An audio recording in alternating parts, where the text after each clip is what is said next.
बार फिर से हमारे चैनल इंडियन साइंस टीम में आप सभी का स्वागत है। और आज देखिए हम कंटिन्यूटी एंड डिफरेंशिएबिलिटी का सवाल नंबर 12 लेकर आ रहे हैं। बिल्कुल ये 10, 11 और 12 और 13 ये सब एक जैसे सवाल है। आइए इसको भी हम देखते हैं। देखिए यहाँ पर क्या दिया है, x less than equal to 1 पर वैल्यू दी गई है इतनी, और x ग्रेटर देन पर फलन का मान दिया है x स्क्वायर। तो अब क्या करना है, यहाँ पर तीन केसेस बनेगी, जैसे कि हम 11 में बताए थे वैसे ही यहाँ देखिए केस नंबर फर्स्ट में क्या बन रहा है। केस नंबर फर्स्ट में बन रहा है x लेस देन 1।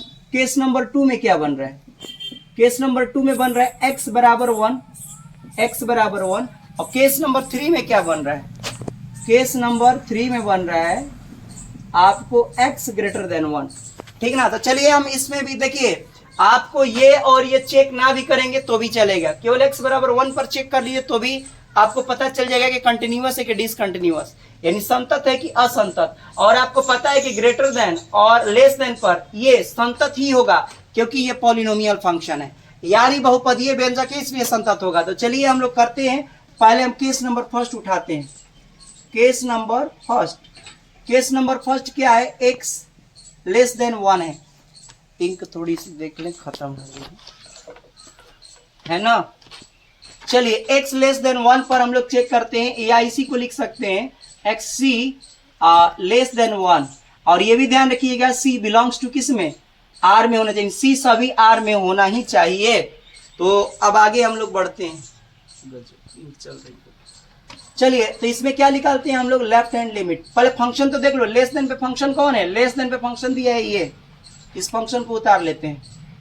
तो एफ एक्स बराबर हमारे पास आ गया कितना, x के पावर कितना है 10 और माइनस का 1, x के पावर 10 माइनस 1। अब चलिए हम लोग लेफ्ट हैंड लिमिट निकालते हैं। तो लेफ्ट हैंड लिमिट बराबर सूत्र क्या होता है, limit x tends to c minus function f x होता है।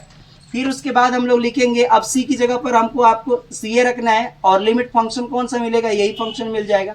तो limit x tends to c minus function लिख दीजिए, x के पावर 10 और माइनस का यहाँ 1 है, माइनस का 1 है। अब क्या करेंगे कि हम लोग c माइनस h, इसको h में रिप्लेस करते हैं x को। तो आप लिख सकते हो x की जगह पर h आ जाता है, और c की जगह पर हम लोग यहाँ पर ऐसे 0 बना देते हैं h के लिए, h टेंस टू 0 की तरफ। अब c माइनस h रखेंगे x की जगह पर, तो c माइनस h, अब पूरे का पावर कितना है 10, और फिर माइनस का है यहाँ पर 1। ठीक, अब इसमें 0 हम मान रख देंगे, 0 यहाँ मान रखोगे तो क्या आएगा, केवल c बचेगा। तो यहाँ लिखेंगे, यहाँ पर 0 रख रहा हूं, तो c माइनस 0 के पावर कितना हो जाएगा 10 माइनस 1 बराबर, यहाँ पर करोगे तो कितना आ जाएगा, c के पावर 10 आ जाएगा माइनस 1, समीकरण फर्स्ट। तो ये आपने देखा लेफ्ट हैंड लिमिट आ गई हमारे पास। अब चलिए राइट हैंड लिमिट निकाल लेते हैं। राइट हैंड लिमिट बराबर बस फॉर्मूला वही रहेगा, x टेंस टू c, यहाँ प्लस लिखेंगे, एफ एक्स लिखेंगे, यही फंक्शन तो इसमें यही रहेगा, नो चेंज। तो यहाँ लिखोगे limit x tends to c minus की जगह प्लस, फंक्शन की जगह यही लिखेंगे, बस ये सब कुछ वही रहेगा, बस यहाँ पर माइनस की जगह प्लस हो जाएगा, क्योंकि c प्लस ले रहे थे, c प्लस h रखेंगे। तो यहाँ लिखेंगे लिमिट h टेंस टू 0, और यहाँ हो जाएगा c प्लस h का हो जाएगा 10 और माइनस का 1, और ये आपको आ जाएगा, यहाँ हल करेंगे h का मान रखेंगे तो c प्लस 0 के पावर 10 माइनस 1 बराबर आ गया c और माइनस का 1। देखिए सेम आ गई, समीकरण 2 भी सेम है। और फंक्शन भी निकाल लीजिए, एफ एक्स बराबर यही फंक्शन रहेगा। तो फंक्शन कितना दिया है, एफ सी पर निकाल रहे हो तो फंक्शन इसी पर रख दो, c के पावर 10 माइनस का 1, समीकरण 3। समीकरण 1, 2 और 3 से लिख लेना, यहाँ समीकरण 1, 2, 3 से लेफ्ट हैंड लिमिट बराबर राइट हैंड लिमिट बराबर फंक्शन, यहाँ लिख देता हूँ साइड में, इसलिए लेफ्ट हैंड लिमिट बराबर राइट हैंड लिमिट बराबर फंक्शन c। अतः x ग्रेटर देन कितना है 1, x ग्रेटर देन 1 चाहे c ग्रेटर देन 1 पर दिया गया फलन f संतत है। इसी तरह से आइए अब हम लोग चेक करते हैं केस नंबर 2, x बराबर 1 पर। तो यहाँ लिखेंगे केस नंबर 2, x बराबर कितने पर है भाई, x बराबर 1 पर है। इसमें भी लेफ्ट हैंड लिमिट निकालेंगे, लेफ्ट हैंड लिमिट बराबर क्या हो जाएगा, लिमिट सब कुछ फॉर्मूला वही रहेगा, x tends to c minus function की जगह पर। अब देखो फंक्शन की जगह पर हमको यहाँ देखना है यहाँ पर सूत्र पहले लिख लेता हूँ, लिमिट c की जगह पर कितना रखेंगे, तो इस 1 रखना है, तो यहाँ लिखेंगे x टेंस टू 1 माइनस एक से छोटा कौन है, एक से छोटा फंक्शन मिला ये, तो अब लिख लेंगे x के पावर 10 माइनस का 1।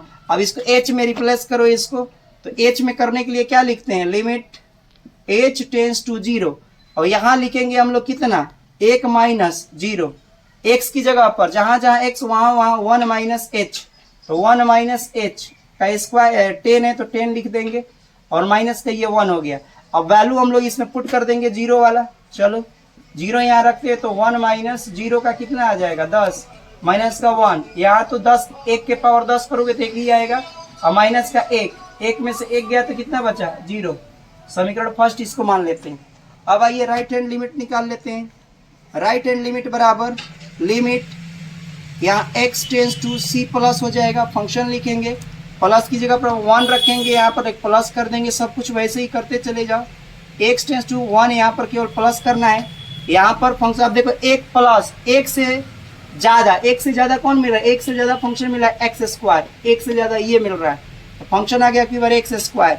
अब x की जगह पर हम लोग रखेंगे, h में रिप्लेस करेंगे इसको, तो लिमिट h टेंस टू 0 यहाँ लिखेंगे, अब लिखेंगे 1 प्लस h, जहाँ जहाँ x यहाँ लिखेंगे 1 प्लस h, स्क्वायर है तो स्क्वायर लिख दिया।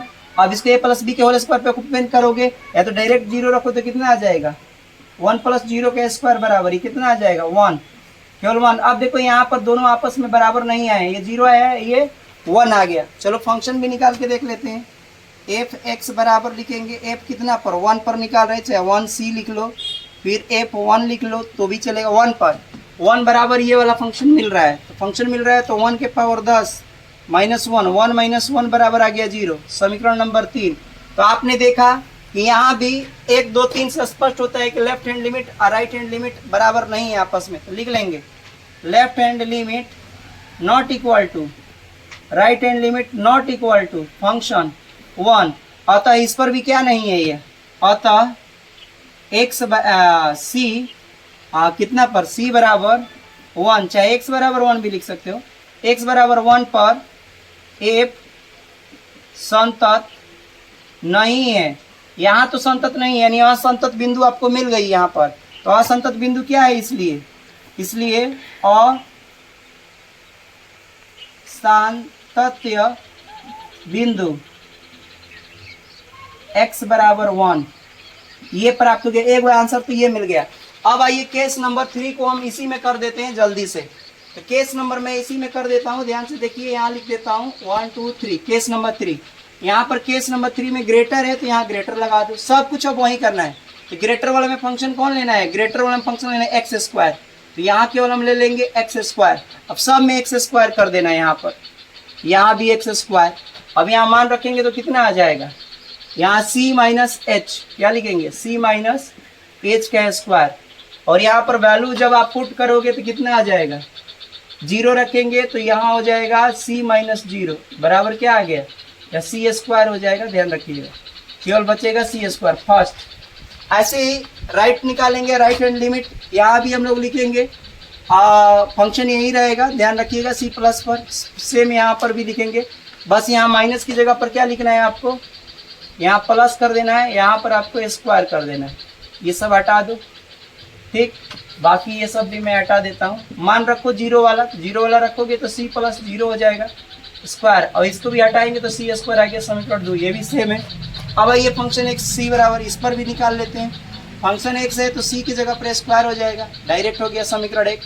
और आप लोग लिख लेंगे समीकरण 1 2 से, यहाँ लिख लोगे सेम यही लिख लेना आप लोग, यहाँ से ये वाला, बस ये ध्यान रखना है, यहाँ पर आपको क्या करना है, लेस देन पे निकाल रहे थे, ग्रेटर देन पे निकाल रहे थे ना जी, ये वाला, ये किस पे निकाल रहे थे, देख लेना आप लोग, यहाँ पर ग्रेटर देन लिख गया था शुरू में, लेस देन यहाँ लिखना था, तो यहाँ लिख देंगे, यहाँ पर लेस देन पे निकालना था, ग्रेटर देन पर क्या हो रहा है, एफ संतत है। तो यहाँ पर आप लोगों ने देखा कि किस प्रकार से क्वेश्चन नंबर 12 को हमने सॉल्व किया। डायरेक्ट भी आप कर सकते हैं, केवल आप एक पर चेक करके, आपको पता है कि यहाँ पर जो लेस देन है और यहाँ पर जो ग्रेटर देन है 1, उस पे फलन संतत ही होगा, क्योंकि यह क्या है, पॉलिनोमियल फंक्शन है। आपको पता है कि बहुपदीय जो फलन होते हैं वो x के सभी मानों पर समतत होते हैं। यहाँ हम वीडियो को समाप्त करते हैं। हम देखेंगे अब नेक्स्ट क्वेश्चन। बहुत बहुत धन्यवाद आप सभी को।